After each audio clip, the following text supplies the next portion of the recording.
क्या बिहार में सरकार गिर जाएगी? क्या नीतीश कुमार 5 सालों के बीच में ही बीजेपी का साथ छोड़ देंगे, या फिर एक बार फिर से स्थिति 2015 वाली हो जाएगी और फिर से जेडीयू और आरजेडी की सरकार बन जाएगी? ये तमाम सवाल इसलिए उठ रहे हैं क्योंकि अभी हाल में ही कुछ ऐसा हुआ जिससे बिहार एनडीए में दरार आ गई है। कम से कम बातें और सियासी पंडितों के आकलन तो यही बता रहे हैं। सीएम नीतीश कुमार ने साफ कह दिया है कि उन्हें मुख्यमंत्री बनना नहीं था, जबरदस्ती उन्हें मुख्यमंत्री बनाया गया है। अगर कोई पार्टी चाहे, सीधे तौर पर संकेतों में बीजेपी की तरफ से इशारा था, अगर वो चाहे तो मुख्यमंत्री अपना बना सकते हैं। इस बयान के मायने कितने बड़े हैं, इसे ऐसे समझिए कि ये बयान सीएम नीतीश कुमार पहले भी दे चुके हैं और दोबारा उन्होंने बयान दिया है। लेकिन अब इन सब के बीच बड़ा सवाल यह है कि सीएम नीतीश कुमार ने सीएम बनने के बाद आखिर इतना बड़ा बयान फिर से क्यों दिया। एएनआई के हवाले से आई खबर के मुताबिक, जिसका ट्वीट भी हम आपको दिखाएंगे, उसमें यह बताया गया है कि सीएम नीतीश कुमार ने साफ तौर पर यह कह दिया है कि वे मुख्यमंत्री नहीं बनना चाहते थे, उन्हें जबरदस्ती बनाया गया। कल का ये ट्वीट हम अपने टेलीविजन स्क्रीन पर आपको दिखा रहे हैं, जिसमें नीतीश कुमार के हवाले से बात कही गई है। और अपने आप में ये बयान बिहार की राजनीति में एक तरीके से भूचाल लाने वाला बयान है, क्योंकि बिहार की राजनीति के संख्या बल को आप देखें तो इस वक्त जेडीयू छोटे भाई की भूमिका में है और बीजेपी बड़े भाई की भूमिका में है। लेकिन इन सबके बीच आपके मन में सवाल होगा कि आखिर एकाएक ऐसा क्या हो गया जिसकी वजह से सीएम नीतीश कुमार ने ऐसा बयान दिया है। दरअसल हुआ यह है कि अरुणाचल प्रदेश में जेडीयू के कुल विधायक है 7, जिसमें से कल 7 विधायक में से केवल 1 विधायक को छोड़ के 6 के 6 विधायक बीजेपी में शामिल हो गए, जिसके बाद जेडीयू को बहुत बड़ा झटका लगा। संगठनात्मक तौर पर आप इसे देखें तो इससे बड़ा झटका सियासत में, अरुणाचल प्रदेश की सियासत में जेडीयू के लिहाज से नहीं हो सकता। और यही वजह है कि आनन फानन में जेडीयू में जबरदस्त हलचल देखने को मिली। कल ही हमने देखा कि किस तरीके से आप जो शॉट देख रहे हैं, तस्वीरें देख रहे हैं, ये जेडीयू कार्यकारिणी की बैठक है। और इसका आलम यह हुआ कि सीएम नीतीश कुमार को अपने पद से, यानी कि जो वो जेडीयू के अध्यक्ष थे, उस पद से इस्तीफा देना पड़ा। इस खबर के मायने को ऐसे समझिए कि जेडीयू के 7 में से 6 विधायक ने पार्टी छोड़ी और बीजेपी में शामिल हुए, तो उसके बाद प्रेशर इतना बिल्डअप हुआ कि नीतीश कुमार को लग गया कि अब उनका पद पर बना रहना ठीक नहीं है, क्योंकि उनकी अध्यक्षता में ये पार्टी में बड़ी फूट थी। आलम क्या हुआ, उसके बाद क्या हुआ? उसके बाद ये हुआ कि आरसीपी सिंह, जो नीतीश कुमार के सबसे करीबी माने जाते हैं, यूपी के आईएएस रहे हैं और जेडीयू के कद्दावर नेता है, राज्यसभा में कई बार जा चुके हैं, उनको अध्यक्ष चुन लिया गया। नीतीश कुमार ने उनका नाम आगे बढ़ाया और जेडीयू के अब नए अध्यक्ष के तौर पर आरसीपी का नाम सामने आया। कुल मिलाकर ये कि इस्तीफा नीतीश कुमार ने दे दिया है, जेडीयू को नया अध्यक्ष मिल गया है। लेकिन ये पूरी जो घटना हुई है सियासत में, क्या ये इतनी आसान है? इसे समझने के लिए सबसे पहले आप जेडीयू के बयान को सुनिए, जो जेडीयू की तरफ से आया है। क्या कुछ कहा है जेडीयू के प्रवक्ता ने इस पूरे मसले को लेकर, कैसे डैमेज कंट्रोल कर रहे हैं, वो हम आपको बताएंगे। सबसे पहले ये बयान सुनिए। एक बार उन्होंने इस्तीफा दिया पद से, रेल मंत्री थे तब, या मुख्यमंत्री थे तब, इसलिए पद का लालसा इनके पास नहीं है। जब एलाइज ने उनको जबरदस्ती कहा कि नहीं आप ही मुख्यमंत्री बने, फिर से बिहार के लोग सेवा कर रहे हैं।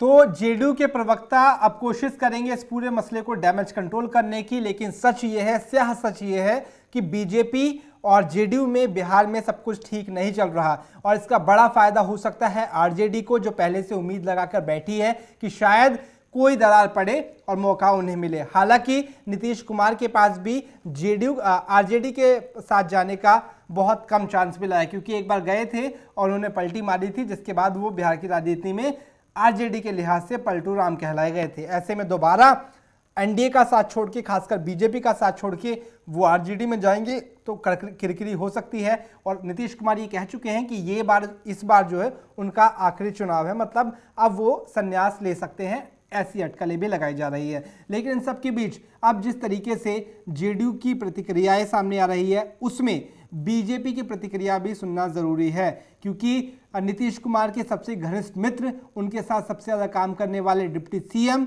सुशील कुमार मोदी जो कि बीजेपी के कद्दावर नेता है बिहार की राजनीति में, उनका इस पूरे मसले पर क्या कहना है।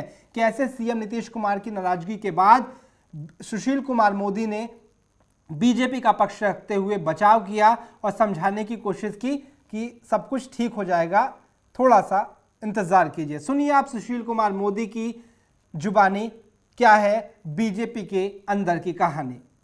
दूसरे राज्य का मामला हम लोग को पूरी जानकारी नहीं है, हम लोग को इस पर टीका टिप्पणी नहीं करना चाहेंगे, लेकिन बिहार के अंदर भाजपा जदयू का जो गठबंधन है वो अटूट है और पूरे 5 साल नीतीश जी के नेतृत्व में सरकार काम करेगी। सीएम ने कहा है कि प्रेशर में बनने हैं सीएम, उनको सीएम बनने की लालसा नहीं। प्रेशर का मतलब ये उनका कहना था कि वो बनना नहीं चाहते थे, लेकिन चूंकि भारतीय जनता पार्टी ने ये निर्णय दिया था कि हमारे मुख्यमंत्री नीतीश जी होंगे, तो बीजेपी ने आग्रह किया कि जनता ने जो भी जनादेश दिया आपके नाम पर दिया है और बीजेपी का निर्णय था कि मुख्यमंत्री नीतीश कुमार होंगे।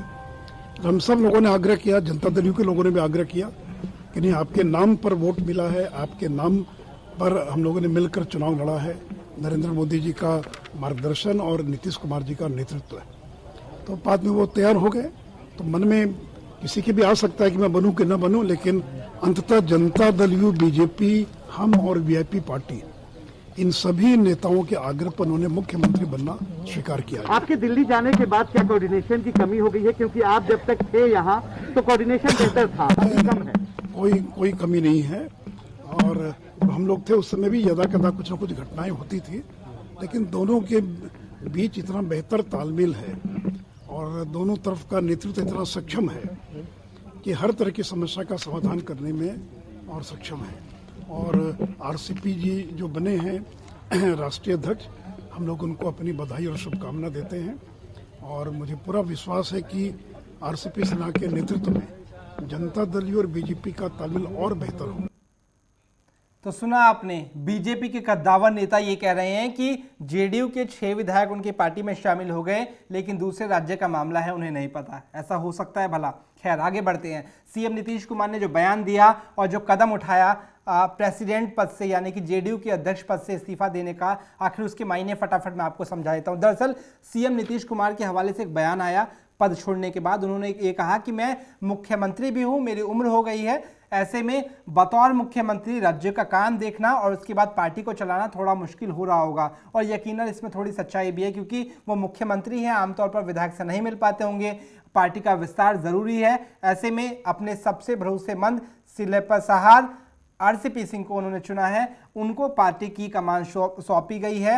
अब ये देखना होगा कि जेडीयू इस पार्टी को जेडीयू आरसीपी सिंह की अध्यक्षता में पार्टी को कहां ले जाएगी। लेकिन इन सबके बीच अब आपके मन में एक सवाल ये आ रहा होगा कि इन सब का बिहार की राजनीति से क्या लेना देना है? क्या सचमुच बिहार में सरकार गिर सकती है? इसके कुछ कयास है? तो विश्वसनीय सूत्रों के हवाले से जो हमारे पास खबरें हैं उसके मुताबिक अब जेडीयू केंद्र के साथ रह के, यानी कि एनडीए में बीजेपी के साथ रह के बीजेपी के विरोध की रणनीति बना रही है। मतलब कैसे? मतलब वो दौर याद कीजिए जब प्रणब मुखर्जी का विरोध हुआ, जब बीजेपी के प्रेसिडेंट पद के उम्मीदवार का कि उनके साथ रहते हुए भी विरोध हुआ था। तो कुल मिलाकर ये कि केंद्र के साथ रहकर भी केंद्र का कैसे विरोध किया जाए, इस पर अब बीजेपी काम कर रही है और कोशिश ये होगी कि कृषि कानून से लेकर तमाम दूसरे कानूनों पर जिस पर विपक्ष केंद्र सरकार को घेर रहा हो, या इससे आगे बढ़ के कहिए विपक्ष बीजेपी को घेर रहा हो, उसमें सीएम नीतीश कुमार या उनकी पार्टी या आरसीपी सिंह की पार्टी, अब जिसे कहिए, वो घेरेगी जरूर। कुल मिला के ये रणनीति है। और इन सबसे आगे जो सियासी पंडित कह रहे हैं, जो मेरे पास रिपोर्ट आई है उसके मुताबिक सीएम नीतीश कुमार ने अपना पद इसलिए भी छोड़ा है ताकि वो अपनी जिम्मेदारियों से थोड़ा सा दूर हट सके। वो बिहाइंड द कैमरा आप काम करेंगे, मतलब वो अध्यक्ष नहीं है तो क्या हुआ, सारी जिम्मेदारी आरसीपी सिंह की होगी, लेकिन जो भी फैसले लेने होंगे अब सीएम नीतीश कुमार खुलकर लेंगे और नाम होगा आरसीपी सिंह का, ऐसा सियासी पंडित कह रहे हैं। और इन सब के बीच पार्टी का विस्तार जरूरी है। बीजेपी के जेडीयू के हवाले से एक खबर यह है कि अब आरसीपी सिंह की अध्यक्षता में पार्टी का विस्तार होगा। जेडीयू की तरफ से नीतीश कुमार ने साफ तौर पर बयान में कहा कि वो चाहते थे शरद पवार की उस पैरवी को, जिसमें शरद पवार ने उनसे कहा था कि छोटी छोटी पार्टियों का जेडीयू में विलय हो और पार्टी का विस्तार किया जाए, लेकिन उस वक्त बातों पर ध्यान नहीं दिया गया था। और अब आरसीपी सिंह जब अध्यक्ष बने हैं तो अब पार्टी के विस्तार पर जोर दिया जाएगा, क्योंकि आरसीपी सिंह पे कोई पद नहीं है। वो पूर्ण रूप से संगठन का काम देखेंगे। संगठन को कितना विस्तार मिलेगा, जेडीयू कितनी आगे जाएगी, कितनी पार्टी का विलय होगा, ये आने वाला वक्त बताएगा। लेकिन आने वाले वक्त में एक बात जो जरूरी है वो ये कि पश्चिम बंगाल में भी चुनाव होने हैं। बीजेपी ने अपनी पूरी ताकत पश्चिम बंगाल में झोंक दी है।